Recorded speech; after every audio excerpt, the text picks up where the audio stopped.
ವೀಕ್ಷಕರೇ ನಮಸ್ತೆ.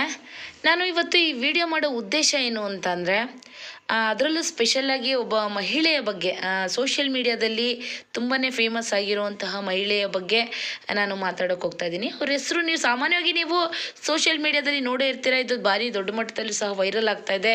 ಜ್ಯೋತಿ ಅಂತ ಹೇಳಿ ಅವರ ಹೆಸರು. ಒಂದಷ್ಟು ವೀಡಿಯೋಸ್ಗಳು ಇವ್ರದ್ದು ಸೋಷಿಯಲ್ ಮೀಡಿಯಾದಲ್ಲಿ ತುಂಬ ವೈರಲ್ ಆಗ್ತಾ ಇರುತ್ತೆ. ಅದು ಬಿಡಿ, ನಾನು ಈ ವಿಡಿಯೋದಲ್ಲಿ ತೋರಿಸ್ತಾ ಇರುವಂಥ ಈ ಪ್ರಾಣಿ ಬಗ್ಗೆ ಬಿಟ್ಬಿಡಿ.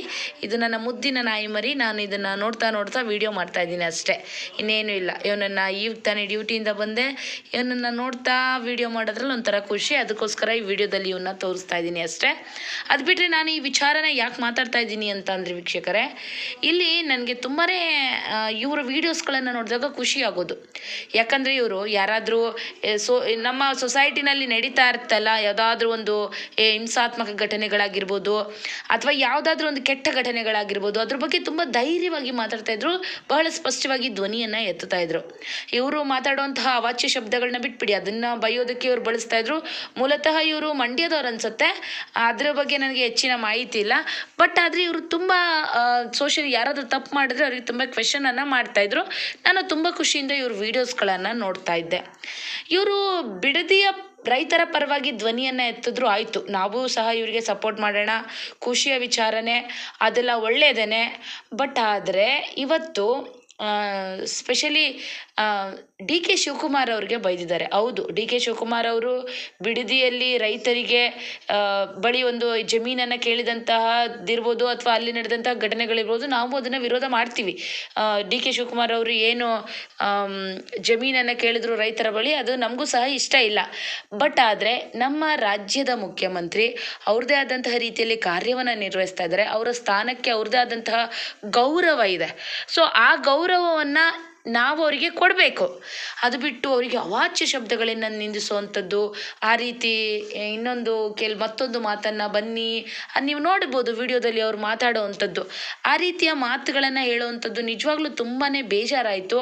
ಡಿ ಕೆ ಶಿವಕುಮಾರ್ ಅವ್ರ ಬಗ್ಗೆ ಇವ್ರು ಮಾತಾಡಿದ್ದು. ಇವರು ಏನು ಹೆಂಡತಿ ಗಂಡನನ್ನು ಬಿಟ್ಟು ಓಡೋದ್ರೆ ಅವರಿಗೆ ಬೈಯುವಂಥದ್ದಾಗಿರ್ಬೋದು, ಅಥವಾ ಯಾರಾದರೂ ಮಕ್ಕಳಿಗೆ ತೊಂದರೆ ಮಾಡುವಂಥದ್ದಾಗಿರ್ಬೋದು, ಅಥವಾ ಸೊಸೈಟಿನಲ್ಲಿ ನಡೀತಾ ಇರುವಂಥ ಒಂದಷ್ಟು ಅನಾಚಾರಗಳ ಬಗ್ಗೆ ಏನು ಮಾತಾಡ್ತಾ ಇದ್ರು, ನಿಜವಾಗ್ಲೂ ಅದಕ್ಕೆ ನಮ್ಮ ಒಂದು ಸಪೋರ್ಟ್ ಇವರಿಗಿತ್ತು. ಬಟ್ ನನಗೆ ಈ ಒಂದು ವಿಡಿಯೋ ನೋಡಿ ತುಂಬಾ ಬೇಜಾರಾಯಿತು. ಒಬ್ಬ ಮುಖ್ಯಮಂತ್ರಿಯ ಬಗ್ಗೆ, ರಾಜ್ಯದ ಉನ್ನತ ಸ್ಥಾನದಲ್ಲಿರುವಂತಹ ಒಬ್ಬ ವ್ಯಕ್ತಿಯ ಬಗ್ಗೆ ಈ ರೀತಿ ಅವಹೇಳನಕಾರಿ ಮಾತುಗಳನ್ನು ಆಡೋದ್ರ ಜೊತೆಗೆ ಅವರನ್ನು ಈ ರೀತಿ ಅವಾಚ್ಯ ಪದಗಳನ್ನು ನಿಂದಿಸುವಂಥದ್ದು ನಿಜವಾಗ್ಲೂ ತುಂಬಾ ತಪ್ಪು ಅಂತ ಅನ್ನಿಸ್ತು. ಅದೇನೇ ಇರಲಿ, ಇದೊಂದು ವಿಚಾರ ಇವರು ಕರೆಕ್ಟ್ ಮಾಡಿಕೊಂಡ್ರೆ, ಇವರು ಬಹಳ ಸ್ವಾಭಾವಿಕ ಗುಣ ಇರುವಂಥವ್ರು. ಅಂದರೆ ಏನನ್ನ ಇದೆಯೋ ಅದನ್ನು ನ್ಯಾಚುರಲ್ ಆಗಿ ಹೇಳ್ತಿದ್ದಂಥವ್ರು, ಅದನ್ನು ನಾವು ಒಪ್ಕೊಳ್ಳೋಣ. ಬಟ್ ಆದರೆ ಇದೊಂದು ಯಾಕೋ ಇಷ್ಟ ಆಗಲಿಲ್ಲ. ಅದೊಂದನ್ನು ಇವರು ಕರೆಕ್ಟ್ ಮಾಡಿಕೊಂಡ್ರೆ ಸರಿ ಅನಿಸುತ್ತೆ. ಅದೇನೇ ಇರಲಿ ವೀಕ್ಷಕರೇ, ಸೋಷಿಯಲ್ ಮೀಡಿಯಾ ಎರಡು ಥರನೂ ಓಡ್ತಾ ಇದೆ, ಪಾಸಿಟಿವ್ ಆಗಿರ್ಬೋದು, ನೆಗೆಟಿವ್ ಆಗಿರ್ಬೋದು. ಬಟ್ ಅವರ ಸ್ಥಾನ, ಅವರ ಗೌರವ ಮುಖ್ಯಮಂತ್ರಿಗಳಿಗಾಗಿರ್ಬೋದು ಅಥವಾ ಅವ್ರದ್ದೇ ಆದಂತಹ ವೃತ್ತಿಯಲ್ಲಿರುವಂತಹ ವ್ಯಕ್ತಿಗಳಿಗಾಗಿರ್ಬೋದು ಇದ್ದೇ ಇರುತ್ತೆ.